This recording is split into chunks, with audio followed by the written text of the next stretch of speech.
We are here with Elick with Agony of Defeat for my first ever sit-down interview. So Elick, first off, thank you very much for having me. Thank you for coming. Yeah, absolutely. So we're in his little setup here, and it looks freaking amazing. So we'll just jump right into the questions here. The first thing that I want to know is, I've been seeing you posting some like teasers, editing some new material.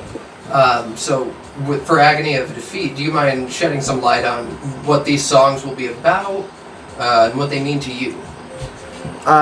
Yeah. Well, it's a group effort with AOD, and Joey Weiss has been doing the last two songs with us from Motor Grader. And he was playing in Gabriel in the Apocalypse. He's done a really good job on coming in, stepping in, and doing these last two songs. We have one more song to release for this EP. It's called At the Movies. So far we've released The Fleas Come with the Dog, and we've released what was the other one? Oh, All I Know with Jared from Head PE. Oh, fuck yeah. Yeah, so if you haven't checked that out yet, check that out. But yeah, so we've come out those two songs. The last song is called Time to Go Home. It's just a 3-song EP, you know, but more on the lines of, you know, like a story between each song. So yeah, the songs they mean to me, that's inner struggle, man, inner struggle. So. Okay, well, side question real fast with that. So, is it going to be like a story-told album where the songs are going to line up then? Well, not necessarily line up back to back. Okay. But as far as like a themed album, yeah, or EP, yeah, it's definitely a themed EP. Our next video shoot, we have the drive-in movie theater, actually from where you're originally. Are you from Newton? I moved to Marshalltown from Newton. Okay. Yeah. Okay, so you know the drive-in theater. I used to live right by it, actually. Right. So they gave us the okay to shoot our video. That's awesome. With the song with Jared from Head PE. So. Oh, that's so awesome. And have you filmed that yet? No, we are working with Axe Productions, Cody McKenney. So unfortunately, after the Labor Fest show, some members got sick, so we had to push it back. Okay. But we are aiming to release it around Halloween time. Ooh, I'm super excited for that. Yeah, we thank the people there in Newton as well for allowing us to come and use your place of establishment. Thank you. Yeah, absolutely. And so next question here. So for Agony of Defeat, who would you say Agony of Defeat is now compared to, let's say, 10 years prior? Whew, you got some good questions. That's like the $1 million question right there. You know, like, Agony of Defeat is phases. So, I don't want to say anything in regards to what we are differently from back then, but I will say that the phases that we have gone through in the music that we've released, and to try to, just do what we love to do, which is write music and express ourselves, it's definitely changed from when members in 2010 were in to currently now. But to me, it's all good, so I wouldn't take away from anything. Yeah, absolutely. And what does Agony of Defeat mean to you?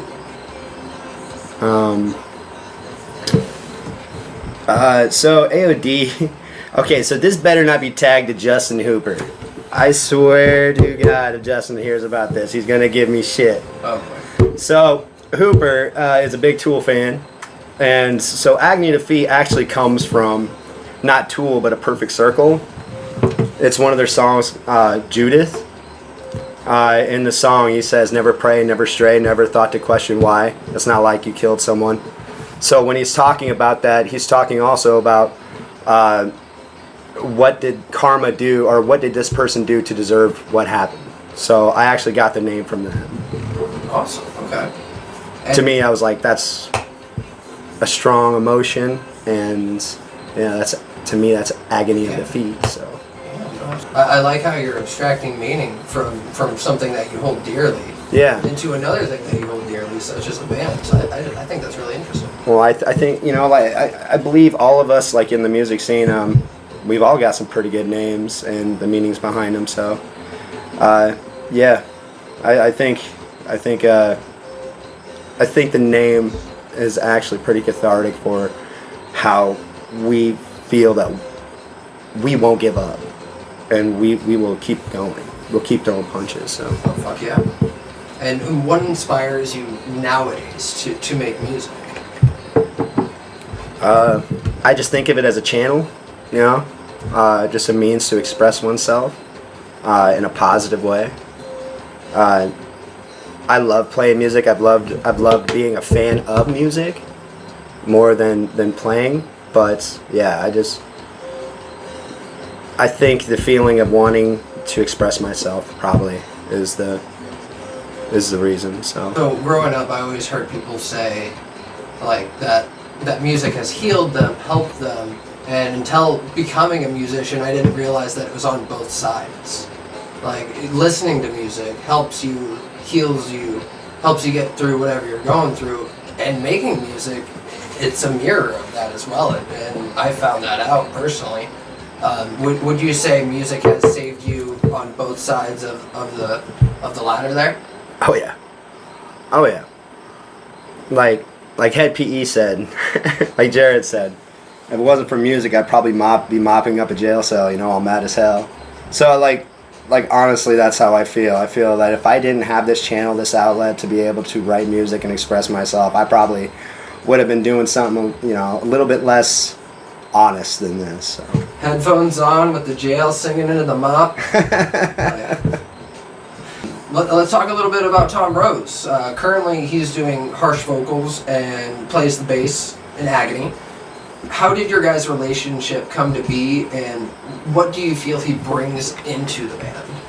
So you've met Tom, right? Oh, absolutely. All right. So it's kind of hard not to love the dude. Oh yeah. I mean, the guy is awesome, and honestly, reminds me a lot of myself. So when I was, you know, like rocking out, I mean, I want to say he's 25 or something like that. Maybe a little older. I think, 25 or 26. I think he's a little bit older than me. Yeah. I remember. Did you see his show? Yeah. You saw On Hiatus? Oh, fuck yeah. At Labor Fest? Yeah. Dude, they were amazing. They were. They rocked it. Yeah. And when I had left East Madison for a little bit, I actually was in a band with Tom.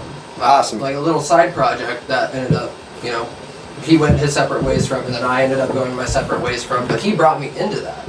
And he allowed me so much creative freedom as well. Yeah. This was like, lyrics are your reins.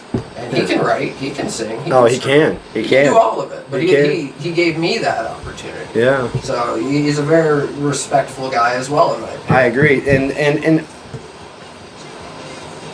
I don't know if I want to bust this out, but he was getting hated on by somebody who knows. But he was getting hated on, and I saw how he was being treated, and it reminded me a lot of situations of like some people being black sheep. And I was just like, dude, I know this guy, I know he's got a good heart.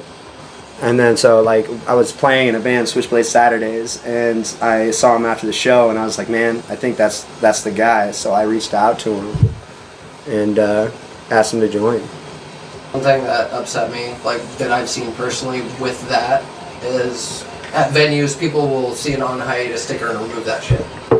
I don't like that shit. That's some hater shit. Exactly. So